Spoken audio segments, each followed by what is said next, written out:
Hello guys, তো finally চলে এলাম আমরা মা কালীর মন্দিরে। তো সামনে আছে মা কালী, তো আমি ওনাকে প্রণাম জানাচ্ছি। তো আসুন আপনাদেরকে ঘুরিয়ে পুরো মন্দিরটা দেখাই।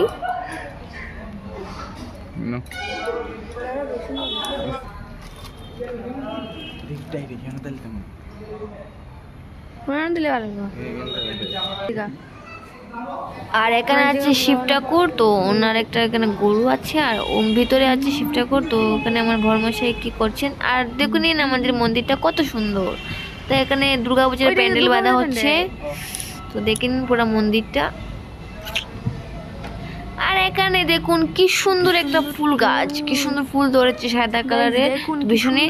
আর এখানে আমরা জ্বালিয়ে নিচ্ছি মোমবাতি ঠাকুরের জন্য, সবাই জ্বালায়, তো আমিও জ্বালিয়ে নিচ্ছি। তো দেখে নিন।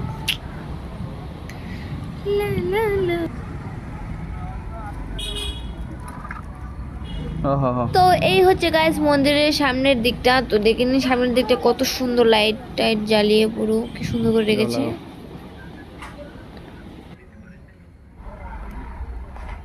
বাকিটা বাদ দে, কেমন করে দেওয়া মন্দির জ্বালাও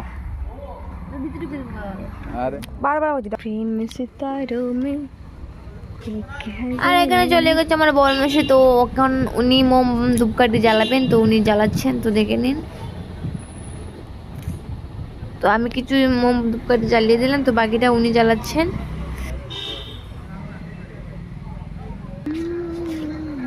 তো গাইস এই দেখুন আমাদের মন্দিরের সামনেটা, আর এখানে গণেশ পূজা হয়েছিল, আর ওদিকে দুর্গাপূজার প্যান্ডেল বাঁধা হচ্ছে প্যান্ডেল। আর এখানে আমাদের মন্দিরের সামনেটা কত সুন্দর।